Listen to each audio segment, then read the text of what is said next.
সব ধরনের সবজি, বাজারে যেসব সবজি রয়েছে তার দাম কিন্তু স্বাভাবিকই রয়েছে, কিন্তু পাইকারি যে মাছের আড়ত রয়েছে চুয়াডাঙ্গায় সেখানে কিন্তু মাছের যোগান ঈদের পরে কম হয়েছে।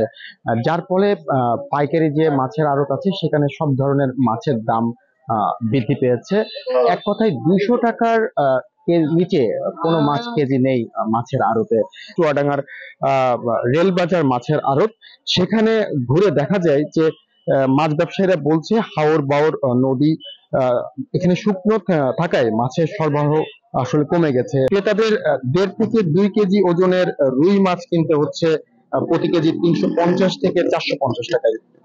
বাজারে এখনো মুরগির দাম সহনীয় পর্যায়ে আসেনি। বাজারে আজ ব্রয়লার মুরগি 210 টাকা থেকে 230 টাকা কেজি দরে বিক্রি হচ্ছে।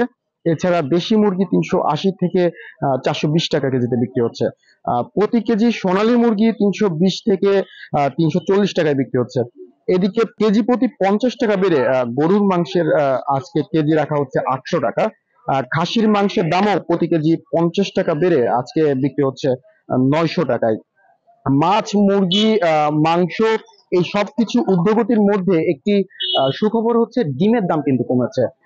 ডিমের ডজন প্রতি আজকে বিক্রি হচ্ছে 330 থেকে 340 টাকায়। অর্থাৎ এক পিস ডিমের দাম পড়ছে 11 টাকা। চুয়াডাঙ্গা থেকে বাজার পরিস্থিতির এই ছিল আমার কাছে সর্বশেষ।